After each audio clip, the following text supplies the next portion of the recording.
Rohini, a stepping stone to success. Rohini College of Engineering and Technology near Anjagramam Junction, Kanyakumari Main Road, Palkulam. குரங்கு கையில் கிடைத்த பூமாலை போல் தமிழ்நாட்டிற்கு ஆளுநர் வாய்த்திருப்பதாக சட்டத்துறை அமைச்சர் ரகுபதி தெரிவித்தார். புதுக்கோட்டையில் செய்தியாளர்களிடம் பேசிய அவர் காவி உடை திருவள்ளுவர் குறித்தும் கருத்து தெரிவித்தார். அதாவது குரங்கு கையில பூமாலை கிடைச்சா அது பிச்சுக்கிட்டே தான் இருக்கும். அது போல என்னமோ நம்மளுடைய கெட்ட நேரம் இது ஆளுநர் நமக்கு வச்சிருக்காரு.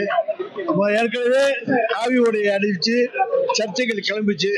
திருப்பி நீங்க காவி உடைன்னு சொன்னா என்னதான் பண்ண முடியும்? அவரை வாதத்துக்கு மருந்து, பிடிவாதத்துக்கு மருந்து கிடையாது. Rohini College of Engineering and Technology near Anjagramam Junction, Kanyakumari Main Road, Palkulam.